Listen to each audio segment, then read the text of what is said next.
Justin Theroux is an actor and a writer, and his latest role is in a little film called Beetlejuice Beetlejuice. Justin is also a Pivot fan. That's how we met him.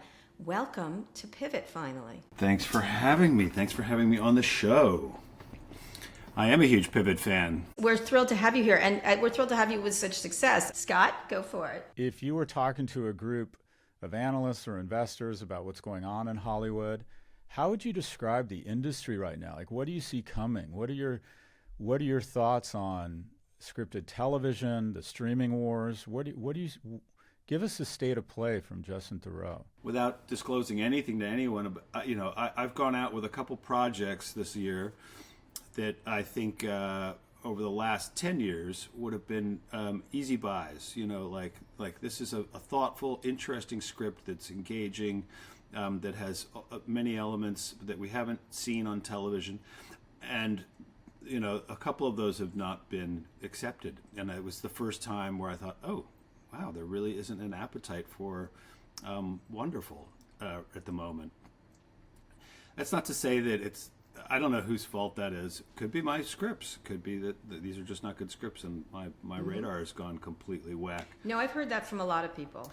I've heard that from a lot of people. Yeah, and it's not discriminating. It's that they don't know what's about to happen, and so they don't want to take. Yeah, I think there's a moment of fear. It's like if you're, and I'm not a stock market guy, but if you were a stock market guy, like you guys sort of follow, you're kind of just going, yeah, okay, look, we're going to put our chips on Coca-Cola. We're going to spread our chips, across, whatever it is, IBM and Apple, and they're like, we're not going to.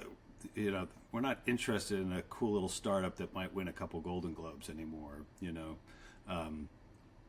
going to just play it safe. I'm hearing a lot of, and on the writing front, on those sort of meetings that I've taken, they're like, do you have anything? And then they basically, without describing a medical procedural drama set in a hospital in Chicago, they basically describe that. And you're going, well, you're just talking about, ER, Grey's Anatomy or something, and you're thinking, wait, what? We want to make those? But I think, I'm an optimist, so I think this will bounce back. I think,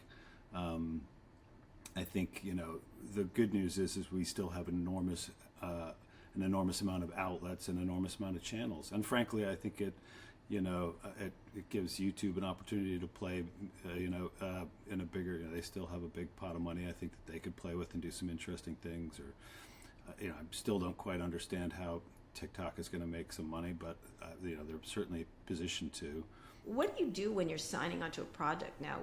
Not just theaters versus streaming, but where to go? Because you have a little more. Agency because you do more stuff. Right. Well, Scott's the big Hollywood mogul now. He's the one selling scripts, getting greenlit in the room left and right. 100%. I'm glad you finally acknowledged that. I'm glad you're in touch with your feelings and not threatened by our friendship, Justin. And I'm out here in the desert just looking for a drop of water. When you just said YouTube, like when you're making project decisions, it was a while when the tech companies came in, and now they're real buyers, right? Apple is a real buyer of pretty good stuff. Right, yeah. Some of it good, some of it not, but a lot of it good. Absolutely.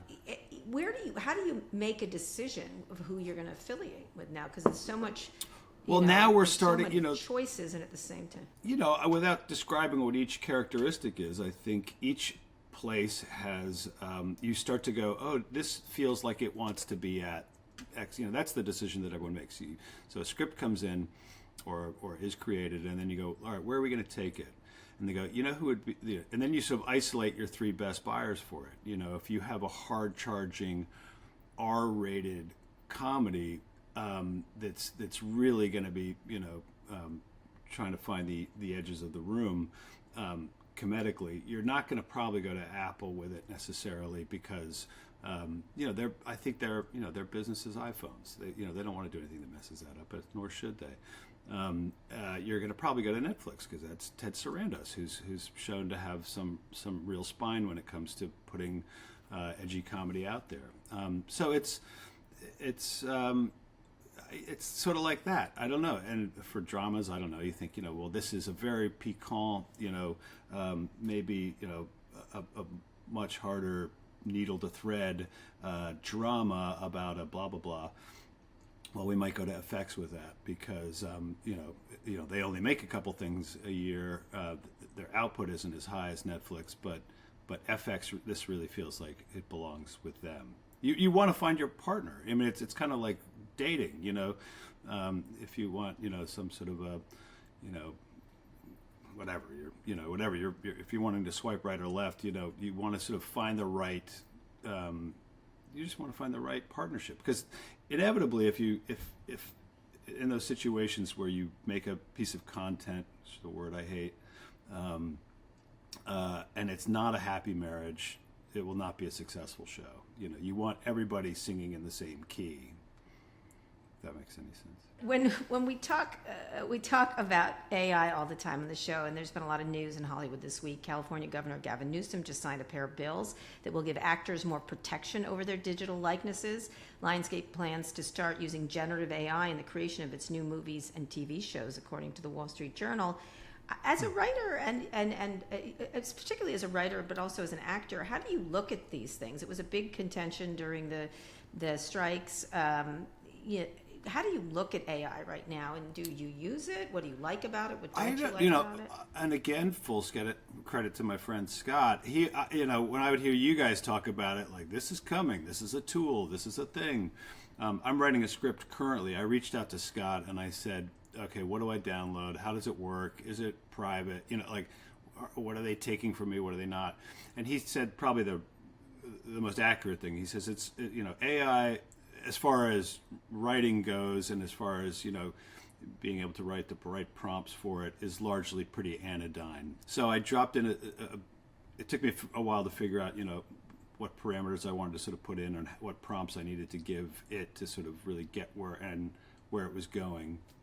And it gave me back something exactly as Scott predicted, which was anodyne. It was very kind of vanilla, but it had it had a couple little toeholds in it where I thought, oh, that's interesting. I hadn't considered that. So it was in the few instances where I've sort of used it, or had a bit of writer's block and going, oh, maybe. It's kind of like a writing partner in a way, and it can kick back an idea that you weren't necessarily expecting. Ideas.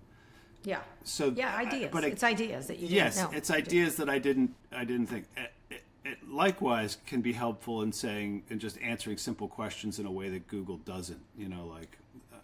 I'm working on this period thing, and I needed to know sort of the origins of the word "fuck" and whether that word works in a period piece, and so in this time frame, give me examples of the time that the word "fuck" was used, or first example, whatever, and it sort of just gets to the point a little quicker than Google does, with citations. Oh, wow. I'm excited to see that now.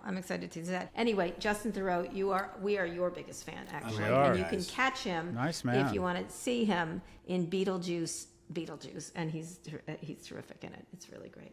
Thank you so much. Thanks, Justin. I want to come back, Scott, and I want to talk about my feelings later. Thanks, gang.